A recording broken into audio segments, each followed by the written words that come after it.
Thy way, O God, is in the sanctuary.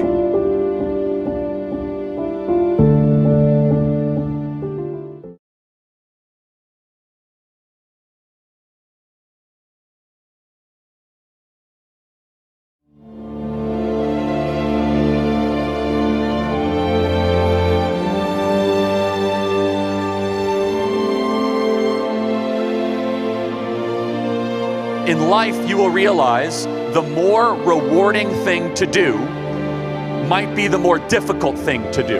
That is a guaranteed way that you will experience opposition. The most important question is not whether it is easy or not. It is it worth it? And the more often that you choose the deep, the difficult, but the right path over the easy path is one that will reward you, your family, and this beautiful nation. I know I speak for everyone here today when I say that none of us will ever forget Charlie Kirk. We speak with Charlie and for Charlie louder than ever. But then, with the conversion of Constantine, which happens shortly after 313, now the church, it started to become the in thing. When the devil can't destroy the church from the outside, he destroys it from the inside by joining it. The church became institutionalized. Are we ever at risk of that? Instead of having the passion of a message, it just becomes an institution. And so it was a time of great scarcity.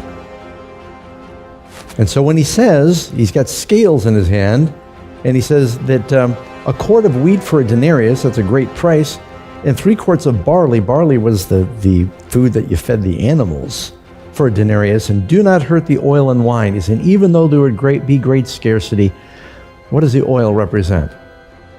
Holy Spirit. And the wine? The blood of the covenant.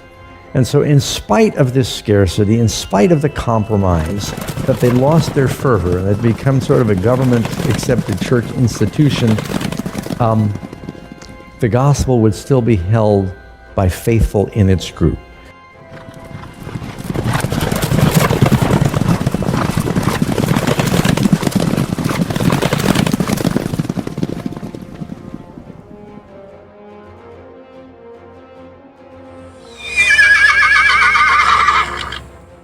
The Christians, we love all religions.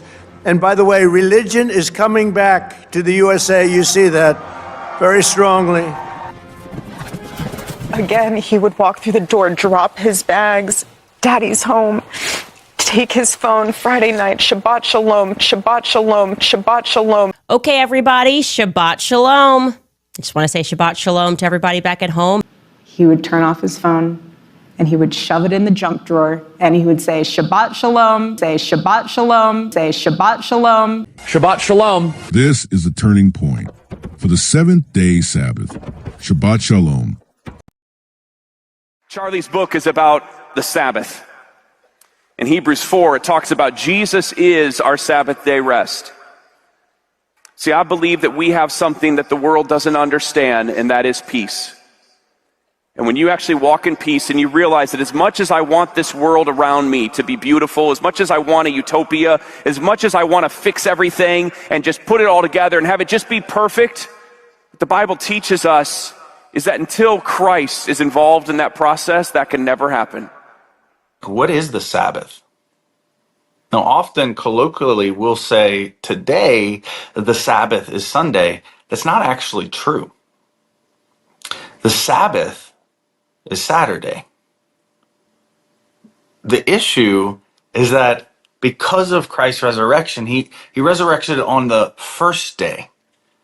The first day, which was the day of creation, the first day of creation. And then you had the 6 days. Then you had that Saturday, which is the Sabbath, the day of rest. Well, Christ rose on Sunday, which is the first day of creation. It's a new creation. Even in our languages, we recognize this. Sabbato in Spanish is not Sunday.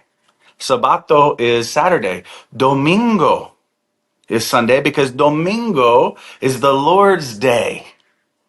It's literally now our obligation to worship God is transferred to the Lord's Day. This is actually interesting because if you look back at the Ten Commandments, it says, keep holy the Sabbath.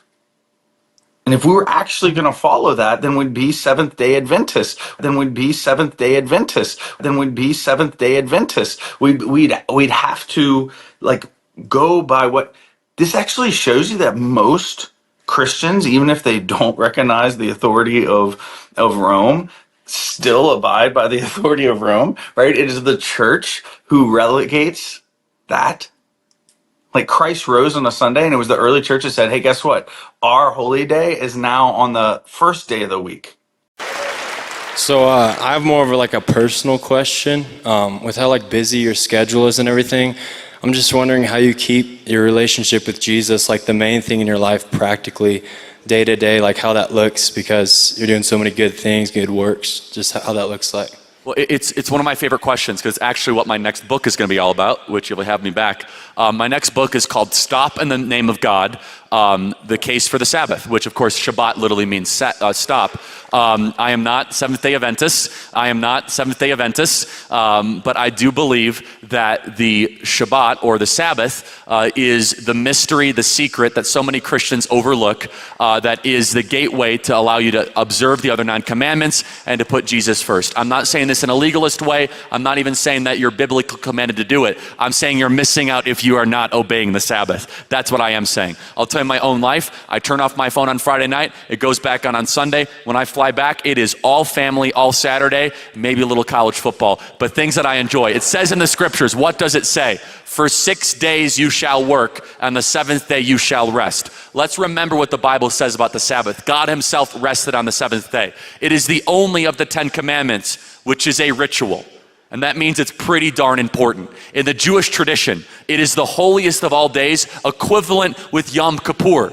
It is a standing celebration in time of which you say what? Thank you, God, for creating the heavens and the earth. We are commanded to say praise of thanksgiving to God at least once a week in a ritual way. Say, God, thank you for life. Thank you for putting this all in existence. Thank you for giving us what we have around us. So I believe in a country where we are so distracted, that we are so suffocated, that we are flooded with texts and emails and pings and dings and Netflix and Hulu, that maybe we look back to the scriptures of the thing that we're missing, that a country where we used to shut it down for one day.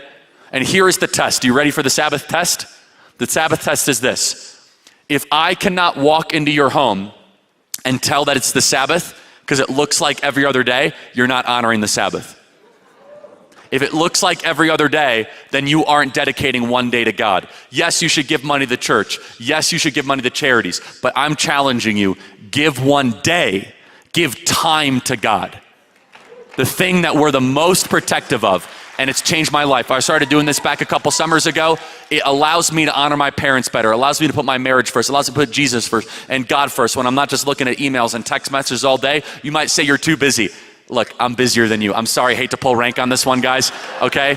You aren't more busy than I am. You might have more stuff going on, okay? But it's the question of what matters most. What I love about honoring the Sabbath, it's that it's a test. It's God putting you to test, saying, obey my commands. We are called in the scriptures to love the Lord your God with all your heart, soul, strength, and mind. In Deuteronomy 6:3-5, if you honor the Sabbath, it makes it so much easier, sweeter, and deeper. That's how I do it. Thank you. I knew my husband was brilliant, but the depth of understanding of this topic is amazing, and how he weaves in the Bible and how he weaves in all these different interesting facts and history of the Sabbath, and then even certain laws like blue laws that we had here in this country, and how we have changed as American citizens without having that rest built into our country, and how that's actually impacted us as a whole, as a body. So that was kind of, because I hear him writing about this book and everything, and he shares certain topics with me, but that was really interesting. There are periods which are turning points in the history of nations and of the church. In the providence of God, when these different crises arrive, the light for that time is given. This is where we get into the lies about mere Christendom, because everybody's like, well, the Constitution isn't going to survive underneath the reality that you're talking about, because you're going to want to enforce things like the first tablet of the law. Right. Blasphemy laws. Yeah, you're going to have blasphemy laws. You know, you're going to shut down everything on the Sabbath. You're going to start killing people for picking up sticks, Pastor. Right. On the Sabbath. So here's the thing. I do want to enforce the first table of the law. All right. So, Hey, man, come on now. Come on, preach, preacher. we should recognize as Christians that the biggest blasphemer over all of human history has always been the state. Always. Okay. Now, we forget that Jesus was executed on a blasphemy charge. Yeah. And through his policy also he shall cause craft to prosper in his hand, and he shall magnify himself in his heart, and by peace shall destroy many. He shall also stand up against the Prince of Princes, but he shall be broken without hand. Daniel 8 verse 25. As America, the land of religious liberty, shall unite with the papacy in forcing the conscience and compelling men to honor the false Sabbath, the people of every country on the globe will be led to follow her example. And I want to see more people outside, walking, running, working. He said we should have a day of rest or honor the Sabbath. And he said, we need people on the front lines fighting for freedom. Happy folks. You sometimes encounter the charge that the Catholic Church wrongly changed the Sabbath from Saturday to Sunday. This is a claim that's often made by Seventh-day Adventists, for example. But the Sabbath is the most important. Why was it changed to Sunday? This is often a grievous point of contention between the Protestants and ourselves. Why is that? And even some Catholics nowadays, oh, it's so sufficient to go to Mass on Sunday. Oh, I don't know why. I'm sorry, on Saturday. I don't know why we changed it to Sunday. Oh, we got to do other things on Sunday. Well, listen here. Council of Trent is very simple. It's already started to say by talking about what the apostles thought best, but listen to this.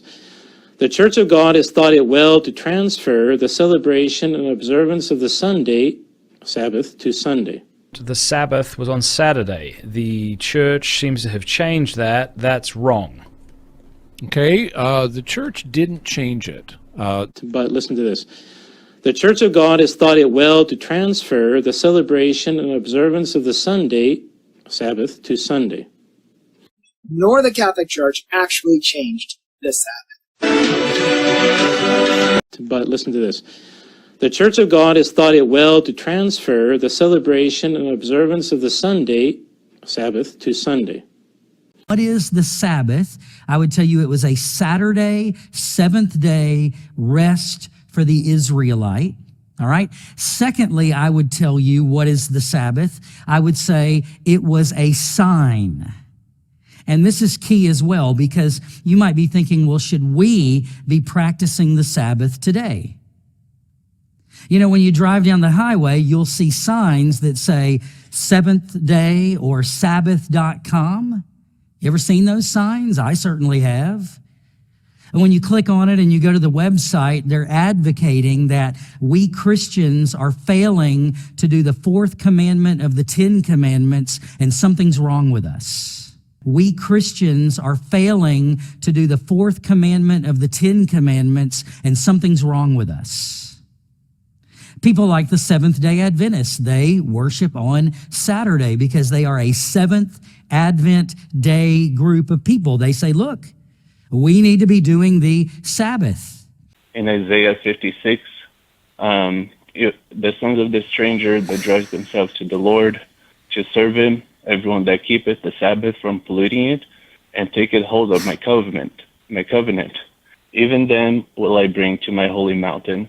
So is this like part of that messianic age fulfillment where all the nations are going to be keeping the commandments? Is it not true then that since Israel is a light to the Gentiles, shouldn't that start now instead of waiting for that messianic age? Mm-hmm. Good I question. hope my question is clear. What is sweet. I'm so blessed, really very, very blessed. Very blessed. I just, when you speak that way and you have a love for Hashem, the SDA Church is from 19th century. The SDA is a millenarian group. What that means is not important. But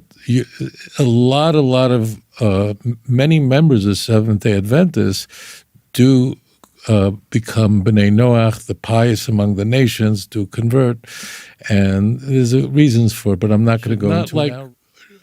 Charlie Kirk. On the Sabbath day, he put down his phones. He didn't engage. Now, I don't know exactly what he did, but the point is, he considered that the holy day. And it's truthfully, it was Ignatius, a very early 2nd century church father, who's the bishop of Antioch, that really introduces the idea of Sunday Sabbath. So it is not in the Christian Bible. In the Christian Bible, you don't have a Sunday Sabbath. Because it was the day of the resurrection, but it has nothing to do with Shabbos.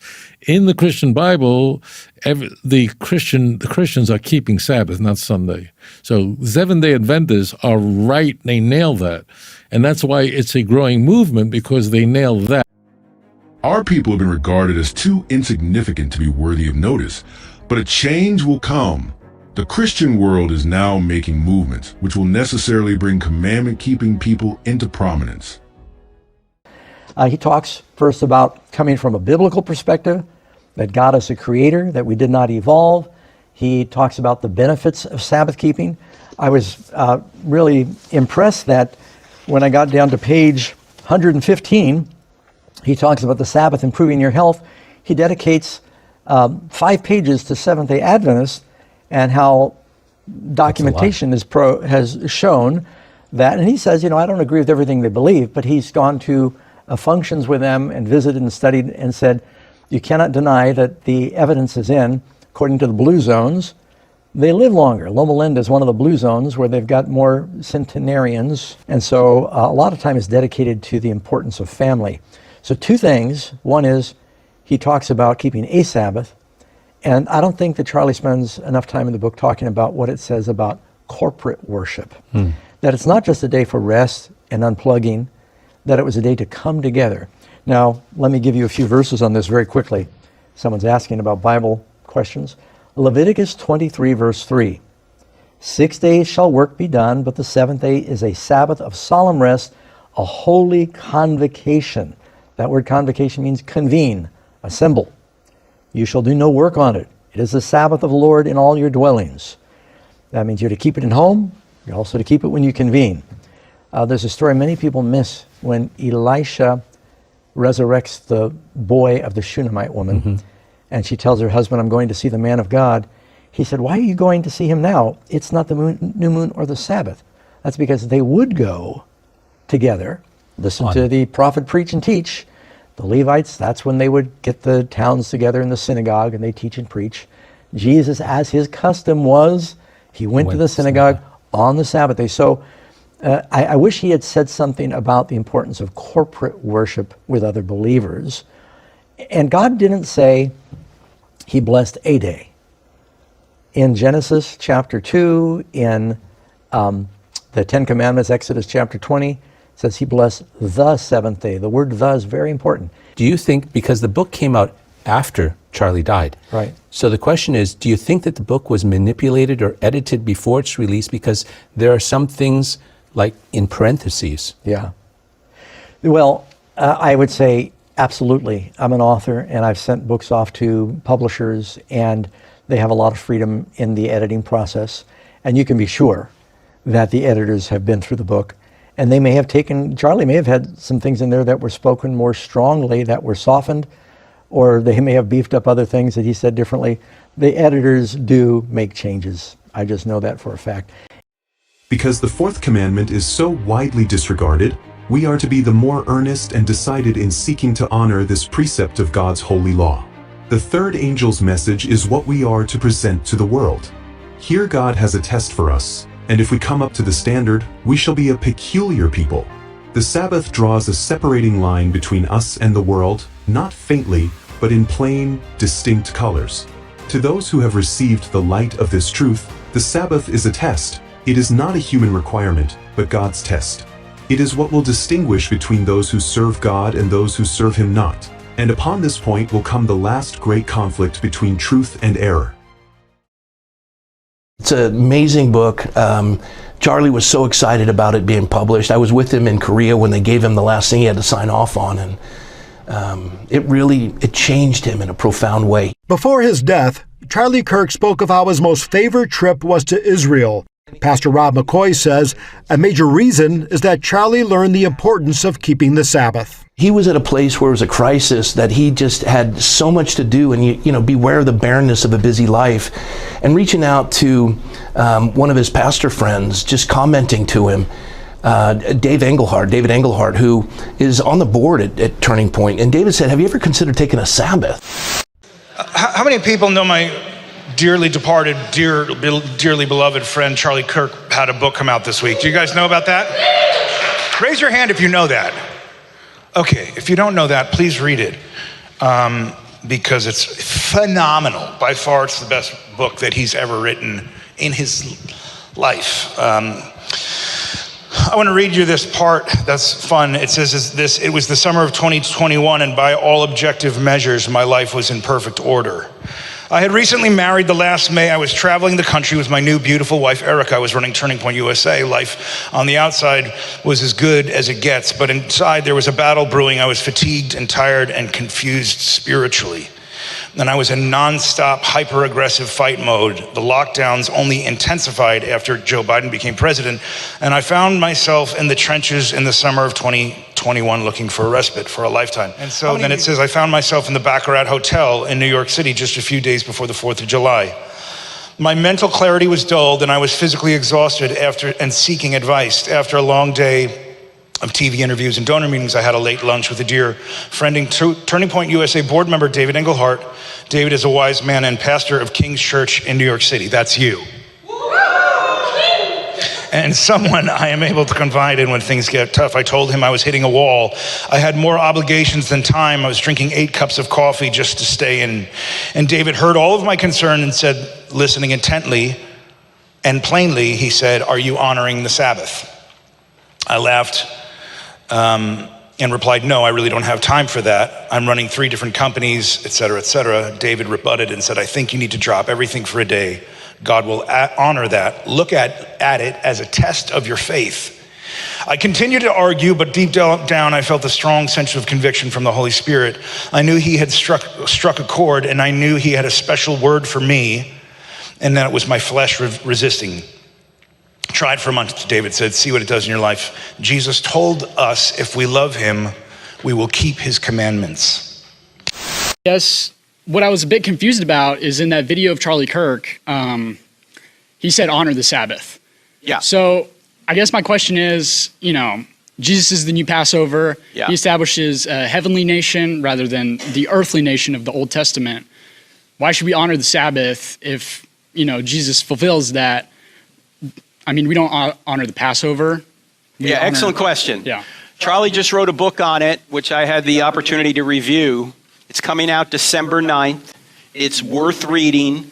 Charlie and I had a lot of conversations about this. Charlie has a chapter called The Top 10 Reasons You Should Obey the Sabbath, that it's obligatory, and the top 10 reasons it might not be obligatory. Again, he would walk through the door, drop his bags, Daddy's home, take his phone, Friday night, Shabbat Shalom, Shabbat Shalom, Shabbat Shalom, throw it in the junk drawer, and it was just all us. And that's what I always wanted to make so special for him, was coming home. For somebody who was in the social media world, apparently you guys used to actually turn the phones off, at least for a day? Yes, Charlie would honor the Sabbath, and that's his last book he wrote, Stop in the Name of God, is all about honoring the Sabbath. And he had to, it did not happen overnight. This is something that he leaned into.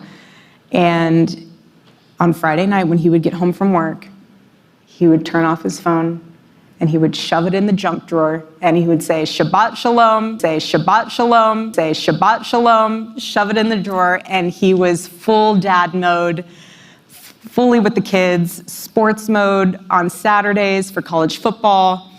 And he could breathe. He had this sacred moment to just breathe and to rest and get away from the chatter, get away from the world and just have a moment to understand that life is so much bigger than the to-do list, than the small problem that you're facing that you'll laugh at 5 years or 5 months or 5 minutes from now. And he was really good about that. Again, this is all a part of a PR blitz for Charlie's upcoming book on honoring the Shabbat, which I'm not going to be doing because I'm Christian. So I'd like to already just say no, which I'm not going to be doing because I'm Christian. So I'd like to already just say no. Can a non-Jew participate in a Shabbat dinner? The answer is, of course. Yes, we've had many times non-Jewish Shabbat guests who loved the dinner. We had guests from India, China, other places. Absolutely, Shabbat dinners are some of the most beautiful gatherings, meaningful, and remind us of the day of creation. There is a reason, though, many people ask if non-Jews can participate on Shabbat, and that is as follows. There are many prohibitions on what Jews can and can't do on Shabbat. We don't turn on electricity, we don't light fires, we don't engage in business, etc. for 25 hours.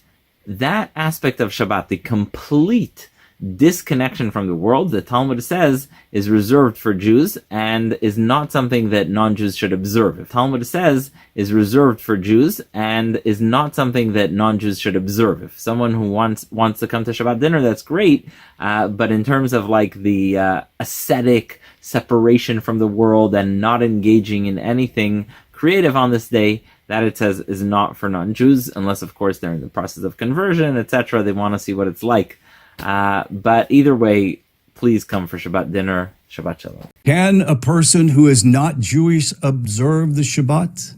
Jewish tradition, the Torah, and that is oral Torah as well, address the question on whether a non-Jew, that is Gentile, may observe Shabbat. Here's a key takeaway from some of the things that I've put together just for you. The Torah's view is explicit. It explicitly commands the Jewish people to observe Shabbat as a covenant between them and God. Let's look at Exodus 31:16-17. The children of Israel shall keep the Shabbat, observing Shabbat throughout their generations as an everlasting covenant, and it is a sign between me and the children of Israel forever. Deuteronomy 15:14, the Torah states that even a Gentile servant in a Jewish household must rest on Shabbat, implying that the day is meant specifically for those under Jewish authority. Now, the Talmud takes a bit more stringent view against Gentiles observing Shabbat fully as the Jewish people do. Sanhedrin 58b states a Gentile who observes Shabbat is liable to death. A Gentile who observes Shabbat is liable to death. They say, Charlie, why do you talk about Shabbat so much? You're a Christian. If you rest for 24 hours, you are blessed. You will be blessed. I know that my life before honoring the Sabbath and after honoring the Sabbath, they don't even compare. For me personally, ending Friday after a long week and totally shutting off. And on Sunday, I'm already thinking about Monday. On Saturday, I can truly rest and I can truly stop. On Saturday, I can truly rest and I can truly stop. And so whatever day works for you. For me, it's the old traditional Jewish Sabbath. It's the old traditional Jewish Sabbath. It's the old traditional Jewish Sabbath. Phone goes off tonight, sundown, having a Shabbat dinner with a good pastor friend of mine. Family, daughter, resting all day tomorrow. And I encourage you guys to have that in your schedule. Just the one little thing that you could look forward to and you plan, you say, that, I'm going to just shut it all off. It actually makes you work harder. It makes you think clearer. It makes you get what you want to get done before that. It's a finish line. It's a self-imposed deadline. And it's biblical. And it's freeing. Shabbat Shalom. Shabbat Shalom. Shabbat Shalom. The fact that Charlie Kirk kept the seventh-day Sabbath, that's actually not pro-Israel. It's actually against the pro-Israel cause because the Jews believe that the Goyim should not keep the seventh-day Sabbath according to their Noahide laws. To be a criminal who breaks Shabbat, the Goyim don't have a problem breaking Shabbat. They're not allowed to keep Shabbat. That's another thing, that this Kirk was keeping Shabbat. Doesn't touch electric, doesn't touch the phone, learning the laws of Shabbat. The Gemara in Masechet Sanhedrin, page 58, 59, the Gemara say, Goy sheshavat, shamar Shabbat, chayav mita. A Goy that keeps Shabbat brings debt to himself, brings death to himself. And he influenced many goyim also to keep Shabbat. Galatians chapter 6 and verse 15 and 16, it says, For in Christ Jesus neither circumcision availeth anything, nor uncircumcision, but a new creature. And as many as walk according to this rule, peace be upon them, and mercy, and upon the Israel of God. So once you are a new creature, you are the Israel of God, Jews or Gentiles. 1 Corinthians chapter 7 and verse 19 tells us circumcision is nothing, and uncircumcision is nothing, but the keeping of the commandments of God. So whether you're a Jew, whether you're a Gentile, does not matter. What matters is you keeping the commandments of God, which includes the seventh-day Sabbath. To our own detriment and to our own failure, we as Christians have decided to cast away resting on one of the 7 days. God rested after creation, that comes before the Hebrews. God rested after creation, that comes before the Hebrews. It comes even before the creation of the modern world and civilization as we know it. And it says very clearly in the scriptures, for 6 days you shall work, and the seventh day you shall rest. God rested after creation, that comes before the Hebrews. God rested after creation, that comes before the Hebrews, before the Hebrews, before the Hebrews, before the Hebrews. Nor consider that it is expedient for us that one man should die for the people, and that the whole nation perish not. John 11 verse 50. That is what we must do for Charlie. You ran a good race, my friend. I love you. We've got it from here. We've got it from here. We've got it from here. Thank you. Go to church next Sunday and the Sunday after that and break free from the temptations and shackles of this world. But our principal concern is to silence the sect of Sabbath keepers. We must excite popular indignation against them. We will enlist great men and worldly wise men upon our side, and induce those in authority to carry out our purposes. Then the Sabbath which I have set up shall be enforced by laws the most severe and exacting. So, what are the Noahide laws? In Judaism, the 7 laws of Noah is what's referred to as the Noahide laws, believed as a set of imperatives which, according to the Talmud, were given by God as a binding set of universal moral laws for the sons of Noah, that is, all of humanity. Did you know these 7 laws of Noah were recognized by the United States Congress in the preamble to the 1991 bill that established Education Day? It was in honor of the birthday of a certain rabbi who was the leader of the Chabad movement. Some believe the Noahide laws are a harmless set of general rules, and maybe that's the case. However, how they're interpreted is extremely dangerous. The 7 universal laws of man, the Noahide laws, are listed in the Talmud as this: prohibition of idolatry, prohibition of murder, prohibition of theft, prohibition of sexual promiscuity, prohibition of blasphemy, prohibition of cruelty to animals, requirement to have just laws. You shall set up an effective judiciary to enforce the preceding 6 laws fairly. Sound good, right? But notice how the Sabbath, which was established from creation, is not included. Thus, Gentiles are prohibited from observing the Sabbath. We'll come back to that later. Those who promote these laws are telling people there are 2 sets of laws, one for the Jews and the other for the Gentiles.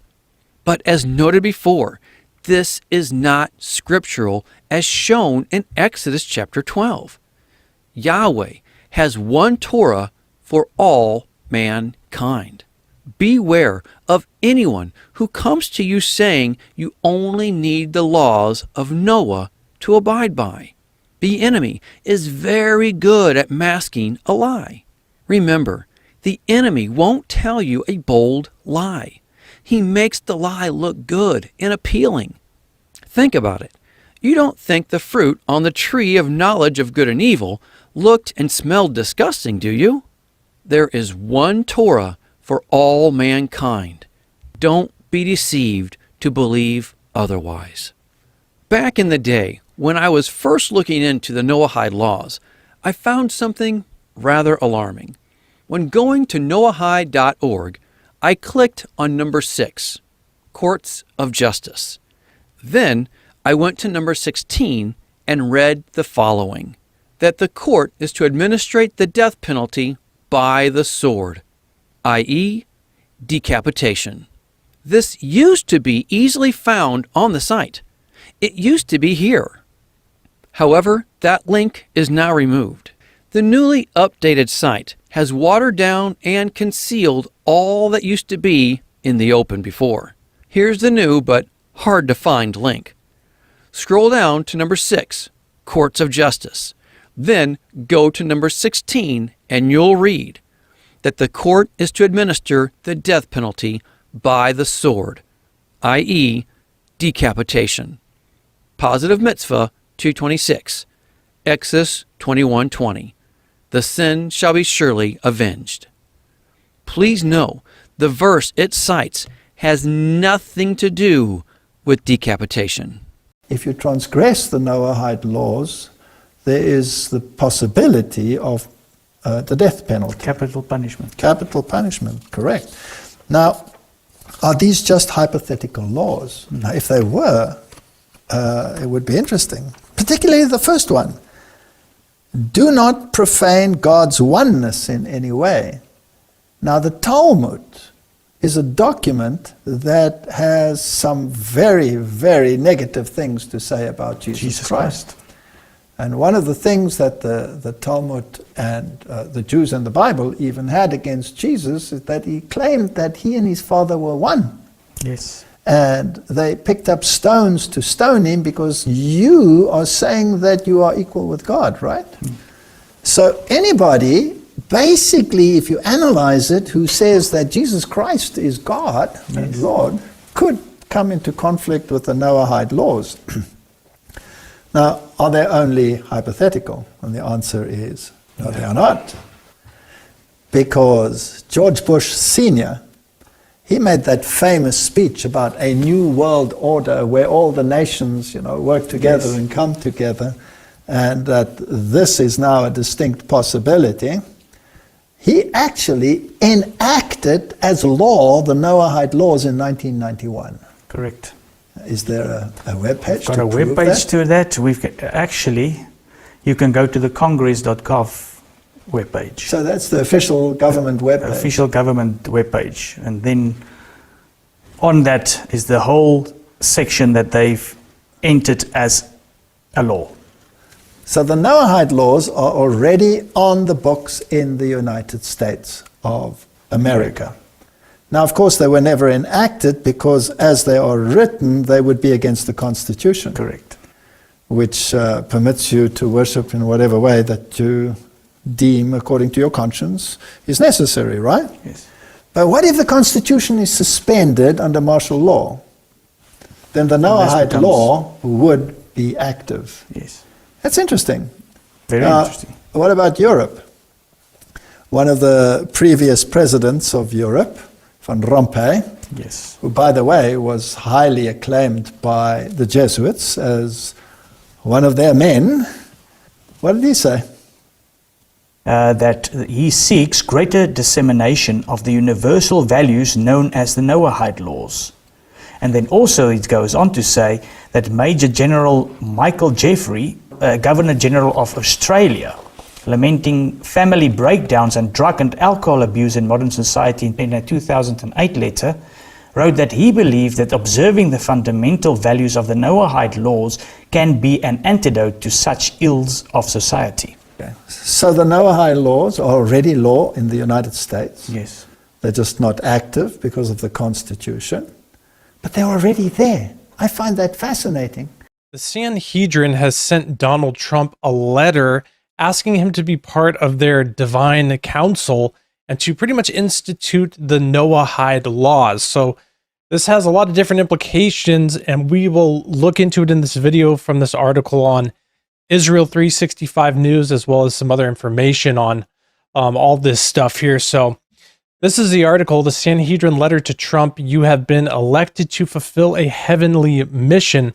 So these are the types of Jewish leaders that Jesus was clashing with on a regular basis, because they are very strict enforcers of the Jewish law. And a lot of the Jewish law doesn't even come from the Old Testament. A lot of it is from the Talmud. So I guess before we get into this letter, let's just look a little bit about what the Talmud is, because the Talmud is definitely not inspired by God. The Old Testament is written by God. The Old Testament prophets were prophets of God, but the Talmud is 100% not from God. Here's some of the things it says. Obviously, you can't even read some of this stuff, but if a goy, or someone who's a Gentile, pretty much someone who's not a Jew, hits a Jew, they must be killed. When a Jew murders a Gentile, there will be no death penalty. If you eat with a goy, it's the same as eating with a dog. And really, it goes on, and it gets even worse and worse. And so here's a little bit about this letter here that was sent to Donald Trump from this Jewish group, the Sanhedrin. Let's read some of this here. So the Nascent Sanhedrin published an open letter to President Donald Trump, blessing him for putting faith at the forefront by establishing a White House faith office. The Sanhedrin called on the president to establish an international divine court for all nations. Now, I do want to point this out just for reference. This is from 2017. Sanhedrin calls on President Trump to uphold the 7 Noahide laws. So back when Donald Trump was elected the last time, they came to him and tried to get him to once again institute pretty much a universal laws, divine laws, almost a religion, one world religion type of system, to get people to all adhere to the 7 Noahide laws. May we move forward together, seeking to build a future that reflects the will of God and His values based on the 7 Noahide laws that will unite us all together. Amen. Wake up the watchmen to carry the word of warning to every city in America. Build up the waste places. The righteous judgments of God, with their weight of final decision, are coming upon the land. Do not hover over the churches to repeat over and over again the same truths to the people, while the cities are left in ignorance and sin, unwarned and unlabored for. Soon the way will be hedged up, and these cities will be closed to the gospel message. It is in a crisis that character is revealed, when the earnest voice proclaimed at midnight, "Behold, the bridegroom cometh, go ye out to meet him." And the sleeping virgins were roused from their slumbers. It was seen who had made preparation for the event. Both parties were taken unawares, but one was prepared for the emergency, and the other was found without preparation. So now, a sudden and unlooked for calamity, something that brings the soul face to face with death, will show whether there is any real faith in the promises of God. It will show whether the soul is sustained by grace. The great final test comes at the close of human probation, when it will be too late for the soul's need to be supplied. Noahides like the Torah a lot.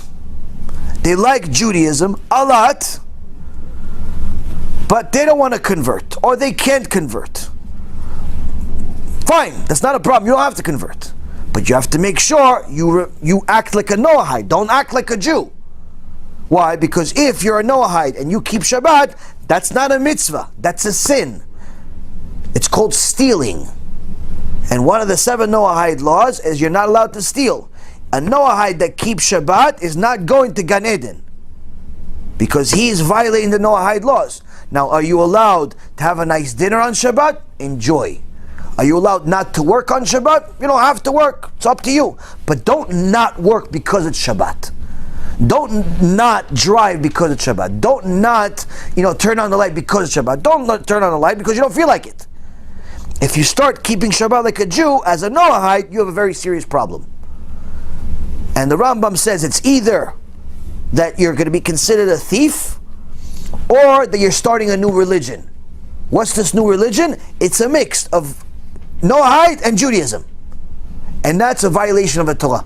And that's in essence what Christianity is. The church would allow a number of corruptions into it as it moved further away from the life and teachings of Jesus Christ. This process towards Sunday took many centuries and began with the yearly celebration of the Resurrection Day, Sunday. Over time, the Church in Rome encouraged this celebration to become weekly rather than just an annual event. By the end of the 2nd century, a number of Christians were keeping 2 days.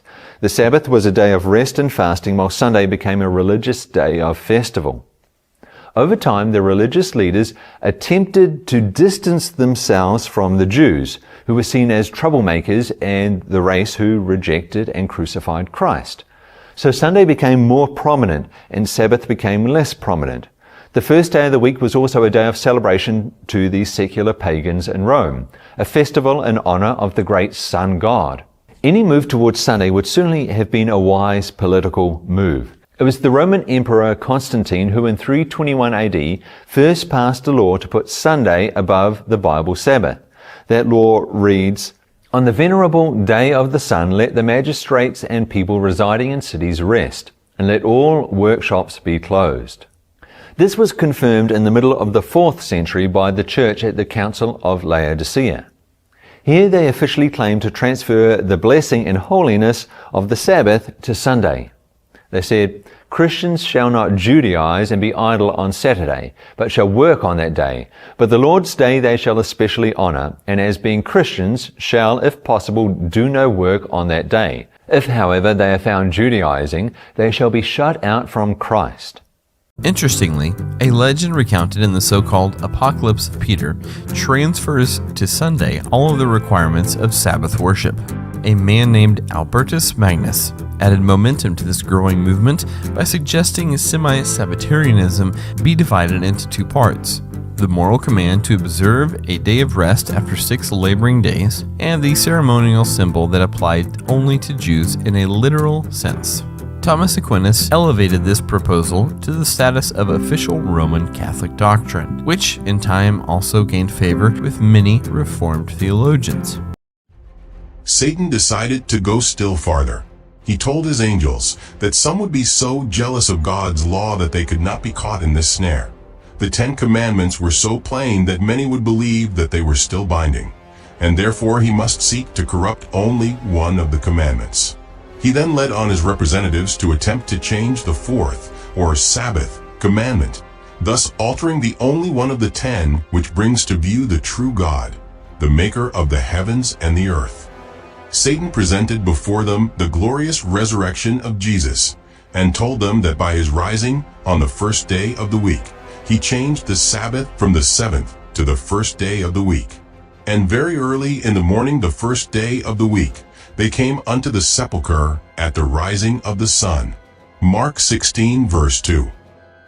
The very same language is used concerning the Sabbath as in the law of the tithe. The 7th day is the Sabbath of the Lord thy God. Man has no right nor power to substitute the 1st day for the 7th. He may pretend to do this. Nevertheless, the foundation of God standeth sure. The customs and teachings of men will not lessen the claims of the divine law. God has sanctified the 7th day. That specified portion of time, set apart by God himself for religious worship, continues as sacred today as when first hallowed by our Creator. In like manner a tithe of our income is holy unto the Lord. The New Testament does not reenact the law of the tithe, as it does not that of the Sabbath, for the validity of both is assumed and their deep spiritual import explained. As Christians, are we supposed to support the state of Israel? No. Let's go back a little bit. The Jewish people were established by the vocation of Abraham, who was a citizen or inhabitant of Ur, which is probably present-day Iraq, in that area. And he was brought to what is now the state of Israel, that same territory, Palestine, by the command of God. And he was told that his offspring would eventually be multiplied like the stars of heaven and the sands of the sea, referring to the church in the future, the Catholic Church. Referring to the church in the future, the Catholic Church. And that is so they are constituted as a people by a theological vocation. You see, they do not differ by blood from Abraham, from the surrounding peoples. So, but they are distinct by a theological vocation. And that theological vocation was to be a people that would be trained in such a way by the law of Moses and by various other the ceremonies and the sacrifices, etc., all of the doctrines, that they believe in a spiritual God, one God, spiritual. This was all revealed to them, that in order that they receive the Messiah. That's the whole purpose of the Jewish people, that they receive the Messiah. And so that territory was given to them for that reason. Joshua, at the command of God, overcame all of the enemies in that area. David too. And established what was the kingdom of Judah. It wasn't called Israel at the time, obviously, but there were. And then I won't go into his history of all that. But there was a kingdom of the Jewish people, and then you had the prophets and all of those things, all of the things that happened in the Old Testament. And they were meant to, all of those things happened for the Messiah. That's a single purpose. The Jewish people were meant to receive the Messiah and promulgate him and promote him to the entire world. That was their vocation. The Jewish people were meant to receive the Messiah and promulgate him and promote him to the entire world. That was their vocation. See, and that's how the seed of Abraham would be multiplied. That is, by the multiplication of the church, which we have seen historically in a marvelous fashion. See, so, but they were unfaithful to that as a people. Not everyone, obviously, there were some Jews who converted, but as a people, they were unfaithful to that vocation, and as a result, our Lord predicted that a stone would not be left on a stone. And it was even in Daniel, a future, an army would come and eventually destroy Jerusalem. That's when many of them were dispersed at that point. And then later on, because they revolted against the Romans, they were completely dispersed out of that area. And it was called Palestine by Hadrian I, Emperor Hadrian. And they have been, in a sense, wandering ever since all over Europe and Asia and various other places. And so theologically, the Jews don't have a title to reestablish their state because their state was established to begin with in order to receive the Messiah.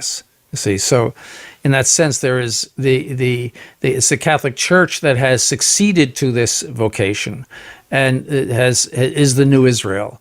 In that sense, there is it's the Catholic Church that has succeeded to this vocation, and is the new Israel. So theologically, they don't have a basis for that. Now, England gave it to them. That's a whole other thing. It's a political thing, but theologically, they don't have a basis for it. So there's no obligation part of anybody who says he's a Christian to somehow favor and support the state of Israel. Absolutely not. I mean, even apart from that, is it the job of a Christian to help Jews to remain Jews? No, the Christians should draw Jews to the Catholic faith. That's the original idea, is that to recognize Jesus Christ as the true Messiah and the Son of God. That's what we should be doing with regard to Jews. God has not forgotten them. It says in Romans chapter 11 that in the end they will convert.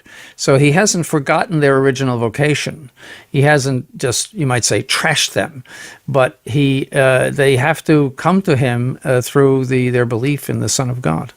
And what you were saying about the church being the new Israel, I think you've pointed out to me before that St. Pius X said this when he had an audience with Theodore Herzl, who was saying, could you please support our Zionist project? And he said, we can't do that. And he even lamented. He said, Herzl said, well, the Turks are in charge now. Do you like that? And Herzl said, well, the Turks are in charge now. Do you like that? And he said, no, but we can't give it to you to take over. We will be there to receive you if you'd like to convert to Christianity, but we can't allow this project. As you noted, it's not a theological project. No, it has nothing to do with theology. It has absolutely nothing to do. As a matter of fact, surely from a theological point of view, They really don't have title to be there. They lost their title because of their infidelity to the true Messiahs, theologically. They really don't have title to be there. They lost their title because of their infidelity to the true Messiahs, theologically. When our nation, the United States, shall so abjure the principles of its government as to enact a Sunday law, Protestantism will in this act join hands with popery. It will be nothing else than giving life to the tyranny which has long been eagerly watching its opportunity to spring again into active despotism. The mark on the hand is to ignore the Sabbath and doing our own activities during that day. That's the mark on the hand. Blessed is the man that doeth this, and the Son of Man that layeth hold on it, that keepeth the Sabbath from polluting it, and keepeth his hand from doing any evil. Isaiah 56 verse 2. The mark on the forehead is to ignore the Sabbath and worship on Sunday. And the third angel followed them, saying with a loud voice, If any man worship the beast and his image, and receive his mark in his forehead, or in his hand. Revelation 14 verse 9. This is the actual body, not a cast, of Pope John the 23rd. This is his sepulcher. Now why does that matter? Because he was the greatest of popes. He was so close to the Jewish community, saved many Jews in Istanbul as papal nuncio during the Holocaust. But when he became Pope in the early 60s and he convened Vatican II, he's the one who made it official doctrine to reject and repudiate completely and utterly any suggestions that the Jews killed Christ. The charge of deicide against the Jewish community. Unfortunately, his pontificate was very, very short.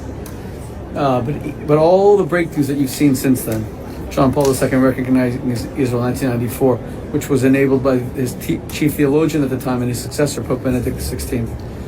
And the close relationship the Jewish community has with Francis, although we're here at the Vatican to hope that it extends to the state of Israel and not just the Jewish community worldwide, was begun by this great man, Pope John the 23rd. In the Old Testament, you never see a state of Israel. It doesn't exist. You know, there are various states that they set up according to the northern and the southern kingdom. There were two sons, Benjamin and Judah, who were part of the kingdom of Judah, and then the rest were in the northern kingdom.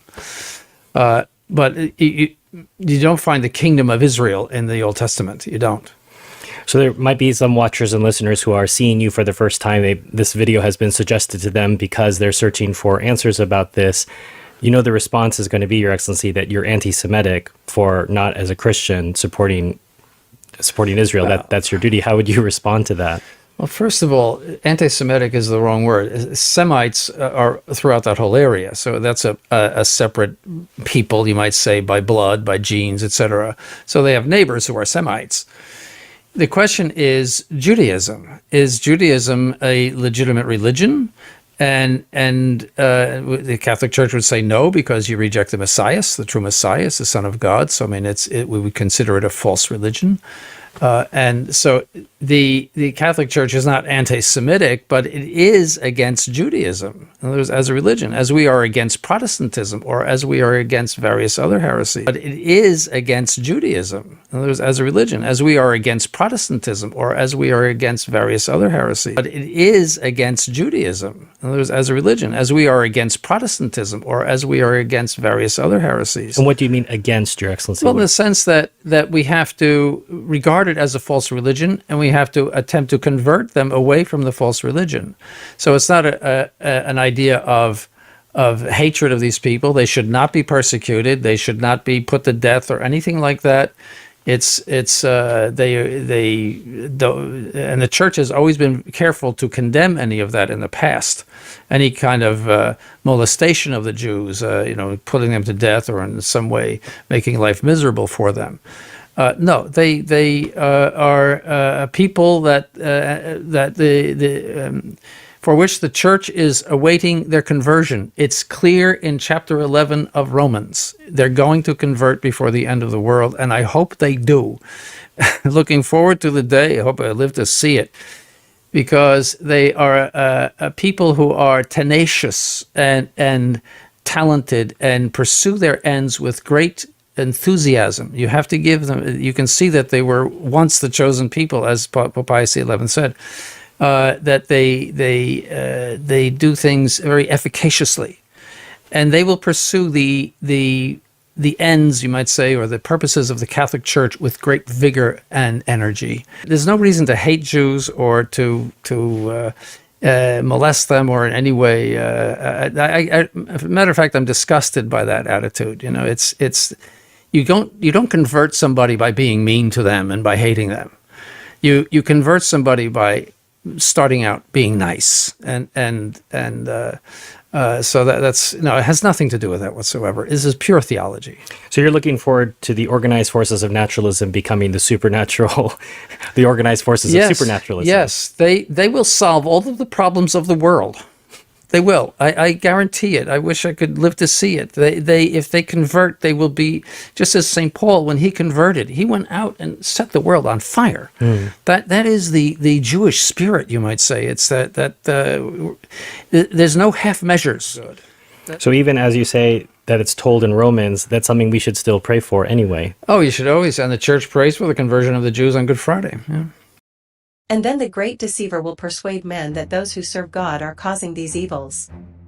It will be declared that men are offending God by the violation of the Sunday Sabbath, that this sin has brought calamities which will not cease until Sunday observance shall be strictly enforced, and that those who present the claims of the fourth commandment, thus destroying reverence for Sunday, are troublers of the people, preventing their restoration to divine favor and temporal prosperity. The Christians had compromised by worshipping on the day devoted to the sun god instead of the day devoted to the Son of God. The Catholic Church claims to have changed the Sabbath and perceived their ability to do this as a mark of their authority over the religious world. In the Catholic Catechism of Catholic Doctrine, we read this. Question: which is the Sabbath day? Answer: Saturday is the Sabbath day. Question: why do we observe Sunday instead of Saturday? Answer: we observe Sunday instead of Saturday because the Catholic Church in the Council of Laodicea transferred the solemnity from Saturday to Sunday. Notice as well these statements by Roman Catholic leaders. You may read the Bible from Genesis to Revelation and you will not find a single line authorizing the sanctification of Sunday. The scriptures enforce the religious observance of Saturday, a day which we never sanctify. It was the Catholic Church which, by the authority of Jesus Christ, has transferred this rest to Sunday in remembrance of the resurrection of our Lord. Thus, the observance of Sunday by the Protestants is an homage they pay, in spite of themselves, to the authority of the Roman Catholic Church. It is clear that the Christian world has accepted the authority of human beings within the Church over the Bible Scriptures. Most Christians today are unaware of this great counterfeit, and God does not hold them responsible for what they do not know. However, when someone discovers the truth, that person needs to immediately put away the errors and old habits and follow the Lord in love and obedience. Sunday observance is a tradition.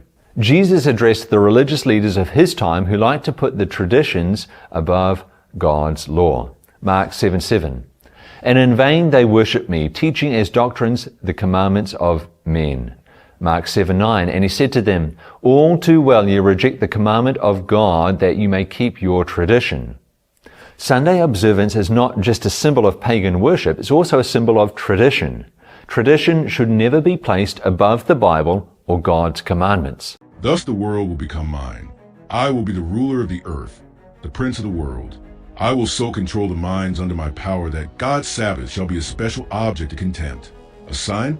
I will make the observance of the seventh day a sign of disloyalty to the authorities of earth. Human laws will be made so stringent that men and women will not dare to observe the seventh-day Sabbath. For fear of wanting food and clothing, they will join with the world in transgressing God's law. The earth will be wholly under my dominion. Before the final visitation of God's judgments upon the earth, there will be among the people of the Lord such a revival of primitive godliness as has not been witnessed since apostolic times.